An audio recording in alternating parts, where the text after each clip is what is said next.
Welcome to It Takes Two. I'm Blair. I'm Chris. And today we'll be talking about our final thoughts about Thomas and Camille. Thomas and Camille. Subscribe, like, share, comment, all the above. Listen here. We can't do a deep dive without talking about the only couple that got married at the end of the season. Right. That at least stayed married at the end of the season. Mm-hmm. No, we're not counting that commitment ceremony by MM and Brandon. We will get to them later on this week. Right? But I want to talk to you, Blair, because I really need your expertise. Oh. The expertise of being my wife. Yes. The expertise of doing a good job recapping and reviewing with me. And I'm really confused. I really am, right? I'm going back to that scene that Thomas had with his brother. I want to say his brother's name is Tim. Yes. Right? And one thing that he said in that scene was that he don't know if he could see being married to Camille forever. He don't know if he can live without her. Right. I think that was his exact words. And that the passion is lacking. Mm-hmm. Right. Tim was like, and of course as a guy, I thought the same thing. He was like, what? She ain't doing this. She ain't sexually is y'all sex life good? He said, yeah, I'm getting everything. Mm-hmm. But I just feel like, the passion is lacking, mm-hmm. and that he doesn't know that he can live without her.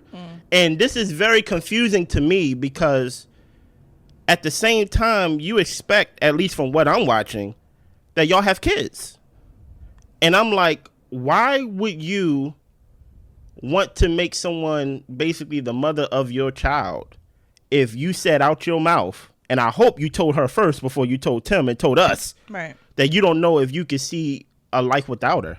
Mm-hmm. That's what I'm confused at, Blair. Now, I understand that they are basically our model couple for the season.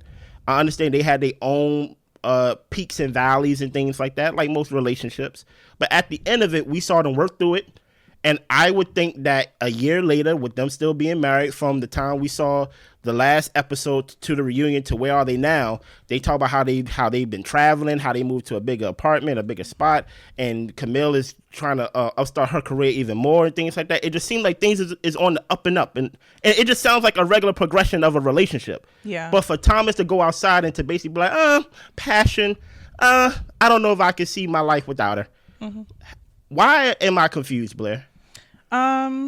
I think that you got to factor in age. Okay, help me. And with Thomas being in his 40s and Camille in her 30s, mm-hmm. I think that, of course, as women, we do have biological clocks, so time is of the essence when it comes to children. But I think that Thomas really, and this is all, I don't know that man, it's all speculation. Mm-hmm. But I really believe that Thomas thought this was the fast track for him to catch up to his brother. So not in a comparison type of way, but I think more so in a way that Thomas has been more of the one to kind of drag his feet when it comes to relationships and family and these things that he says he wants, but he just never really made the effort to make it happen. Mm-hmm. Of course, we know he was in a long-term relationship that ended up fizzling out and he mm-hmm. cheated instead of actually breaking up with the girl or, getting engaged, mm-hmm. Actually having more proactive moments in his relationships. And I think this was the big proactive moment for Thomas when it came to solidifying his family and his future. Mm-hmm. So when we're talking about him and maybe some of his concerns about the relationship of if it will go the distance, mm-hmm. I think a large part of that might be hinging on the fact that Camille does want to take a little bit more time career-wise, probably getting to know her husband a little bit more and just establishing their foundation. And I think that those are things that you would typically do in a relationship in order to make sure that you guys are strong and secure before you introduce a life into the world. Mm-hmm. But I think that with Thomas, he was looking for the fast track, and I don't know if going at this pace is something that's going to fulfill him in wanting to get his family before, say, he turns 50. You know what I'm saying? And that could be a reach. And then another thing too is just thinking about things that he's mentioned about the vulnerability when it comes to her. And to me, she just, based off of her upbringing and her having to be the adult in situations, mm-hmm. As a child, and her kind of having to push forward and just figure things out, that she may not be as tapped into that vulnerable side because she may not have had time to really develop it let alone express it. Yeah. And so without having that piece of vulnerability, it can kind of sort of make your partner feel like, well, what do you need me for? You know? But I think that there is genuine care, love there for each other. But I think that there are multiple factors going on when it comes to him fast tracking his life to try to get this family, and Camille wanting to go, I would say, the more traditional route after they've done the fast track route of building up their foundation. I think you hit the nail directly on the head. I think there is something to the fact that this process is fast and that it is hard, that immediately once the cameras is gone and once you don't have no more contract obligations to be on camera to film,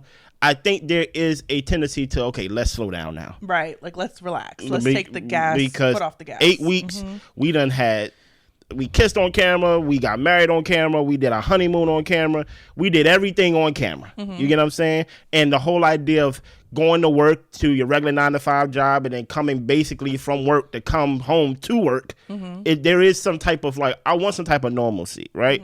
But if Thomas, to your point, if his whole motivation of getting married and having a family is to look at his brother and to basically I want what you want and it's about time for me to have it, I don't know if he will be happy overall. You get what I'm saying? That's why I asked Thomas, because I see a lot of people kind of, I don't want to use the word blaming Camille, but they kind of in a way of saying Camille need to be more open to him.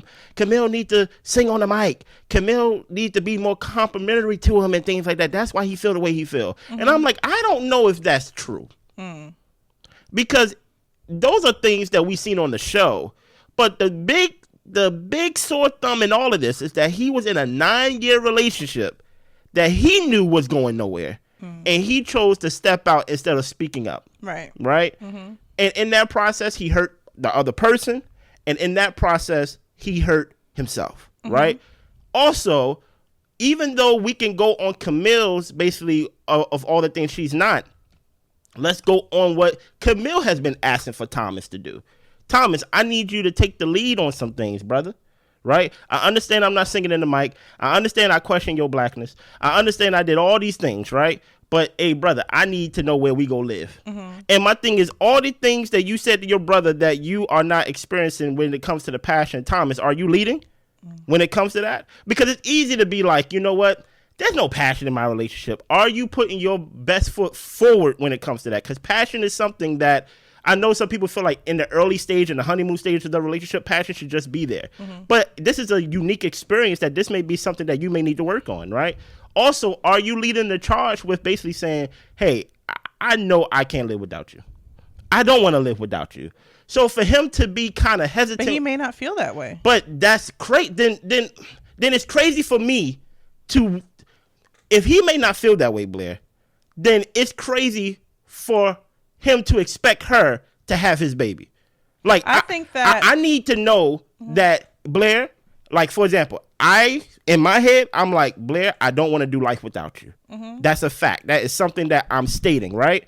So, I just need to know, why are you expecting something so permanent if you don't have those permanent feelings? But I think it's a factor in somebody wanting you. Just like how people have conversations on whether or not they want to have kids, when they want to have kids. Those are make or break type of relationship conversations. Okay. So I think that he may be happy with Camille, but if she's not willing to start a family in the time frame, I think he's willing to go to somebody who is going to start a family in that time frame. I think that might be more important to him than just not just Camille, but I think that making sure that he has the family that he wants is his priority. And if she isn't willing to work at his timeline, it may be just something to where he would want to cut the relationship off. Listen, I'm not a cow. You just can't milk me. You just can't milk. I'm just saying it's a factor. I know it's a factor, but I feel like it's not right. At least from my perspective. Maybe I need some women to explain to me. My wife needs to explain to me. I don't see why a woman would feel comfortable lying down, right, having a man's baby when he's outside telling his brother, I don't know if I can see my life without And her. the thing is, I agree with you there. That's wild to me. I agree with you there, but that's kind of, I feel like one of those situations, like what comes first, the chicken or the egg type thing. And I could be totally off. I very well could be. Like for me, like I, got married. I want to have a family. Yeah. We're aligned on the things that we want to do as far as, growing a family. But if I, did a married at first sight situation and it's a year into the relationship and he's talking about taking time and I'm over here like, but I want to start this family. That's the whole reason I went through this process. Yeah. And you're talking about you want to kind of slow down on those things. Then it might be a question of, is this going to work if we don't start doing the thing that I did this whole thing for? To catch up with your brother? I know it's worded in that way to catch up with his brother, but I think it's more so that he wants to experience having his own family alongside his brother. I understand. I don't think it's something that to catch up or to be in competition or comparison. I think he wants to enjoy this part of life with his brother. You know what I'm saying? Yeah, and that is fair. Okay. That is fair. I'm listen here. And if I'm caping too hard, y'all let me know. I just don't. Like, I can just see all sides. My thing is this, right? Living as long as I lived, right? When I was a child and I was ignorant, I was like, I want 10 kids. So stupid. You get what I'm saying? I want 5 kids, right? And I thought, especially going to middle school, that was the first time I ever saw like a kid get pregnant, like in middle school. I thought like, oh, you just get pregnant and things like that. But there's so many things that as I got older, especially that I'm the youngest and I have a sister, I have sister-in-laws, I have a family of people that I can see like, oh, I didn't know miscarriages was normal. I didn't know there's a such thing as, oh, you may not be able to get pregnant. You get what I'm saying? So I don't know why I would hinge my whole relationship on if I could be or not be with you on that. On something that I can't control 100%. I can control it as much as I can, making sure I'm healthy, making sure things are swimming right in my body and things like that. But at the end of the day, I don't control the whole thing. Every month, y'all drop one egg, and if it gets fertilized, it does. If it doesn't, it doesn't.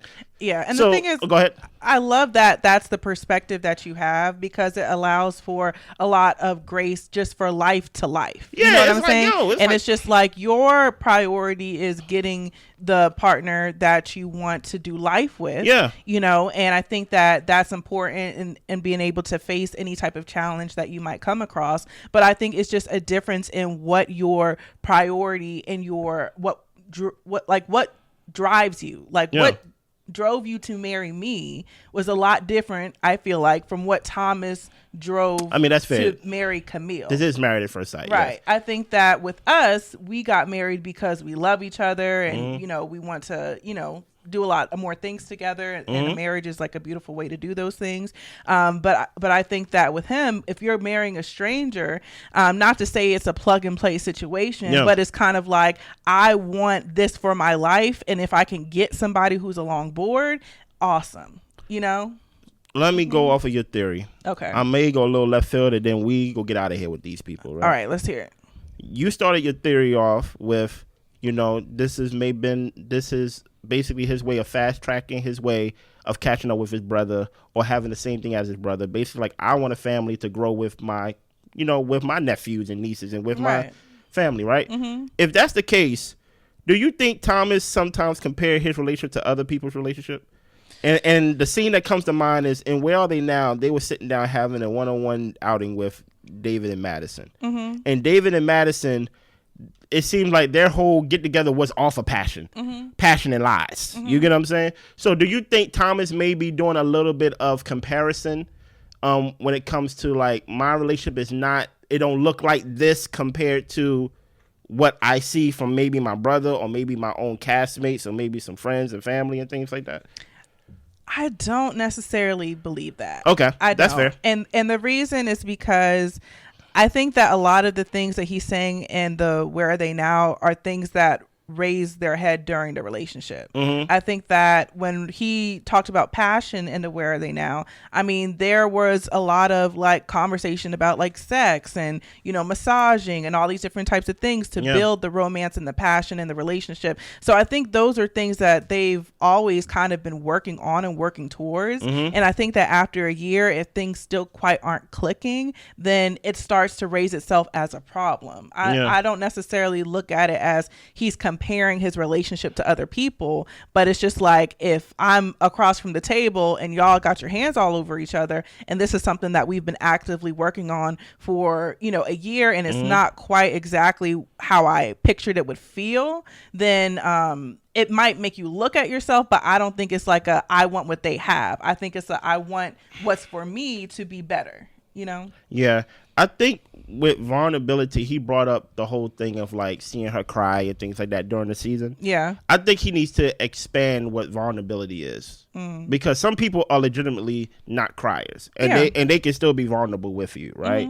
I don't think we see Camille cry on throughout this season and things like that. We did see almost run. We almost had a run. We almost had a runaway bride in the first episode. But I think he needs to. One thing I've learned about women is that if you actually give them the room for them to be themselves and for them to be free, then there will be a lot of things that will solve itself, right? Besides basically like be vulnerable, cry, passion. And I think there needs to be a little room from my perspective, and my perspective is this small. I think there needs to be a little room for Camille, for her to be herself and for her to show up in the way that she knows how, so that she could be free, or you could give her the space that you may get what you want, right? But it just seems like it's very like, and look, I understand that Thomas, he's emotional and he's vulnerable in his way, but her vulnerability may not look like yours. You get what I'm saying? And I do feel like if there is a pressure of kids, if there is a pressure of open up more, if there's a pressure of, I don't know if I can see my life with you forever, that do make her shut down. Like basically like what, by you having these conversations with other people besides her, and I'm not saying that he didn't do it first, but going off of the video, I think it will have the opposite effect. I think she would start to question the relationship and then be like, I don't think I'm going to be vulnerable. Like I'm not going to be open because this guy don't know. I'm over here, I'm thinking I'm being open. You get what I'm saying? But whole time, like, you are the one that had a 9-year relationship and didn't tell her nothing. So that's why I'm like, Thomas, you have a history of not leading and not being open. And maybe this is the new you, and I respect that. But I listen, I don't know if they go last, in my opinion. But I think that's where therapy comes in. I think that sometimes you hit roadblocks in relationships to where you guys both feel like you're operating and doing the best thing to push things along to whatever goals that you have for yourself or your family. And sometimes you guys are just operating in different directions and moving yourselves like farther and farther apart. So I think that, you know, even though that they are our successful couple, there's always room for counseling in a way. A lot of room. And there's always room for counseling in order to find your way back to each other, to make sure that you guys are working together in the way that you guys can understand and hear and see each other, so that way you can continue to move forward to your goals. Because I agree, if he's having these conversations with his brother, or even if he's having these conversations with Camille, it could have the opposite effect of what he's looking for. But I think maybe that's when the outside party needs to come in to try to mend some of the breakdowns. And lastly, I just want to say, listen, love is not Disneyland, man. Passion is not Disneyland. It's not a cartoon to where like I straight see Blair, and then that's when all of a sudden like the hard eyes start popping out of my eyes and things like that. Like it's something you have to work on, right? It's something that has its peaks and its valleys. It's something that you may even have to do things and lead the charge on it with actions when you may not emotionally feel it, right? So that's why I'm hoping he don't have a fairy tale view on what marriage is or what love is or even what passion is, right? And I hope he have a realistic adult view, because he's not 22 himself either. He's in his 40s of what it looks like to be committed and passionate and to show up for his wife. And the same as Camille, you know? But I think it's just different when you're looking at Married at First Sight, because when people typically get married, Yeah. that level of love and feeling is there. You're adding on a commitment to be with each other for the rest of your life. And for this, they did the commitment first, and love has to catch up. Love has to catch up. Yeah. And I feel like he should want to have those love, passion feelings for his wife, because, you know, those of us who do it the other way, that comes first, and we just, you know, carry on with the commitment. Yeah. But to grow those things can be a challenge, you know? And guess what? I think, to your point, perfectly said, if he actually take the time, or if they take the time to actually let love catch up, I think they will last. Right. But if he have this fairy tale view on it, this Disneyland view to where there's string music playing whenever love is mentioned, then it's gonna be a bumpy ride, my guy. Yeah. You get what I'm saying? Because trust me, being with someone for a long time and things like that, there's times where it is low and you got to build it back up. You got to have those practices in and things like that. But it's great to already have that there. And that's what I'm saying. Love made. And guess what? Even though it's been a year, listen, I didn't get married in a year of knowing Blair. Right. And you know what I mean? Like, even though Blair, you know, she's pretty fast. You know what I mean? and you know. I don't know what that means. You call me fast? We went on 3 dates. Fast in the pants? We went on 3 dates, and then I had a girlfriend. I was like, wait a minute. I have a girlfriend? So hopefully, like, you know, it works out and things like that. I wish them the best success and things like that, because I do want to see couples stay married and things like that. Yeah, especially from this show. And truth be told, all I'm saying is I hope the conversation you have with your brother, you had with her. I hope the first time she did not hear it was on TV. Right. Because that is a real conversation. And going off of our Madison and David conversation that we had yesterday, you don't want to have those conversations in your head. Right. It's better for the truth to come out. It's going to hurt. It's going to sting. So we can work it out. But we go work it out. Anything else? That's it. Subscribe, like, share, comment, all the above. We see y'all tomorrow. Bye.